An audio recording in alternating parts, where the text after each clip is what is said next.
Olá, tudo bem? Sou Alfredo Oliva, sou professor universitário e quero mais uma vez falar de Michel Foucault. Eu quero continuar tratando da aula que ele ministrou num curso chamado Em Defesa da Sociedade, uma aula ministrada, a última aula, no dia 17 de março de 1976, e eu já gravei 4 vídeos anteriores sobre esse tema.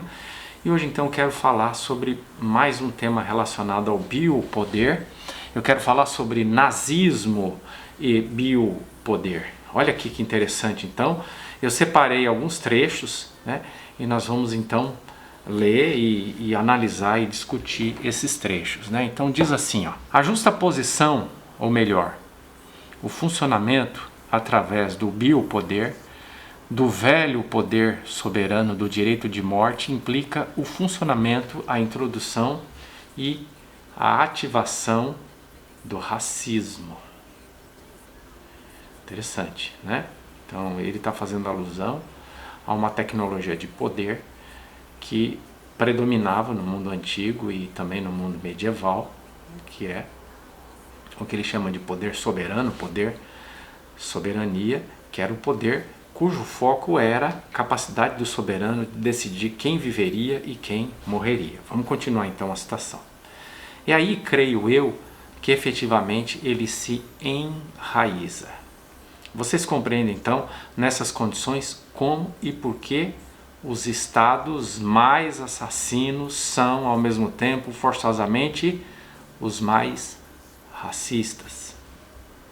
É claro, aí temos de tomar o exemplo do nazismo. Afinal de contas, o nazismo é, de fato, o desenvolvimento até o paroxismo dos mecanismos de poder novos que haviam sido introduzidos desde o século XVIII. Não há estado mais disciplinar, claro, do que o regime nazista. Então, é interessante porque o Foucault tá nessa citação. Ao começar a discutir o nazismo, ele está primeiro fazendo alusão ao poder soberania, que é o poder de fazer viver e de fazer morrer, mas que, no caso do poder soberania, está conectado à pessoa do soberano. É ele quem decide quem vive e quem morre. Bom, aí ele começa então a falar de uma outra tecnologia de poder sucedânea, cronologicamente, né, do poder soberania, que é o poder disciplinar, e ele está dizendo, né, que não há nada mais conectado ao poder disciplinar do que o nazismo, e que o nazismo é um fenômeno severamente racista. Tá? Então, vai analisando isso, né, vai pegando essas informações, porque agora a gente vai até o fim da citação. Então ele diz, não há estado mais disciplinar claro do que o regime nazista, tampouco há estado onde as regulamentações biológicas sejam adotadas de uma maneira mais densa e mais insistente. Né? Aí ele cita, e aqui sim vale a nossa ênfase, poder disciplinar, vírgula, biopoder. Então ele está dizendo que no regime nazista convergem na sua plenitude duas tecnologias de poder extremamente importantes. O poder disciplinar, o poder aplicado sobre os corpos das pessoas, significa que o cidadão ou a cidadã, no âmbito, né, quando está em vigência um regime nazista, os seus corpos são docilizados, são controlados, são adestrados, se vocês quiserem, mas ao mesmo tempo o Estado nazista é um Estado que se organiza para regulamentar a vida, né? Para manipular as taxas de mortalidade, de natalidade, para regulamentar a normalidade e a anormalidade do ponto de vista da própria vida. Então ele diz, poder disciplinar, biopoder, 2 pontos. Isso tudo ocorreu, sustentou a MUC, olha que expressão engraçada, né? A sociedade nazista, quer dizer, isso deu o sustentáculo, essa foi a força da sociedade nazista. Aí ele coloca entre parênteses a assunção do biológico, da procriação, da hereditariedade, assunção também da doença e dos acidentes. Né? É bem interessante isso, porque você tem uma disciplina, né? A uniformização dos corpos, né? Literalmente os uniformes das polícias nazistas, né? O alinhamento, por exemplo, da juventude nazista ou de vários grupos nazistas, e todo um gestual uniforme, uma identificação muito forte com a coletividade, corpo domesticado, efeito do poder disciplinar, mas ao mesmo tempo esse poder, esse Estado, exerce um poder sobre a coletividade chamada população e diz: bom, essa população tem tais e quais características e nós queremos que tais características sejam estimuladas e que outras características sejam extintas, né? Por isso o Estado nazista é um Estado racista e é um Estado assassino, porque ele diz: queremos tais e quais tipos de cidadãos e cidadãs, e aqueles que estão fora dessa regulamentação nós matamos, literalmente, né? Matamos. Então os judeus foram de forma massiva executados, minorias sexuais, grupos, por exemplo, que não se encaixavam em nenhum tipo de norma, como os ciganos, né? Enfim, as pessoas de pele, de cor distinta do que se chama, né, no mito ariano, né, o louro de olhos azuis. Então tudo que divergisse de um determinado padrão deveria ser extinto, né? E isso é, claro, uma expressão do poder disciplinar, mas sobretudo do biopoder. Segunda citação: esse poder de matar, que perpassa todo o corpo social da sociedade nazista, se manifesta, antes de tudo, porque o poder de matar, o poder de vida e de morte, é dado não simplesmente ao Estado, mas a toda uma série de indivíduos, a uma quantidade considerável de pessoas, sejam a SA ou os SS, né? São as expressões militares, né, as polícias do Estado nazista, que eram coletividades que recebiam do Estado essa capacidade de matar, literalmente de matar, né? Vamos lembrar que nos campos de concentração milhões de pessoas foram mortas, foram executadas, né? Sobretudo aquelas pessoas que eram consideradas divergentes de uma determinada norma, né?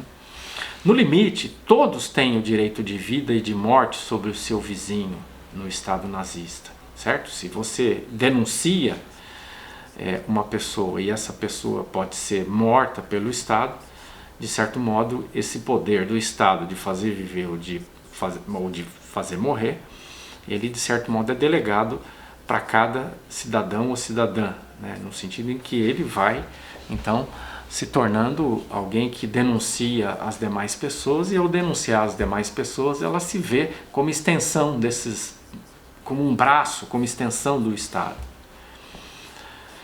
Ainda que fosse pelo comportamento de denúncia que permite efetivamente suprimir ou fazer suprimir aquele que está ao seu lado, né?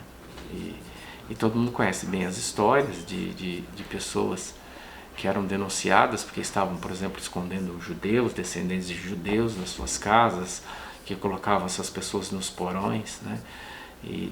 Enfim, isso era de fato um risco, claro, para os judeus, que poderiam ser mortos, mas também para o alemão ou alemã que estaria eventualmente escondendo essas pessoas, né?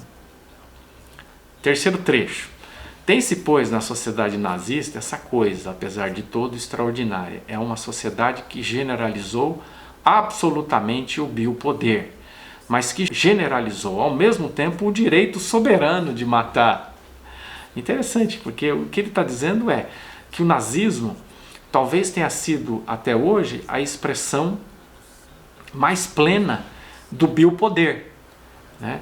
No sentido de que o Estado nazista efetivamente fazia experiências sobre a vida das pessoas, né? Os campos de concentração funcionaram como espaços de experiência sobre a vida, né?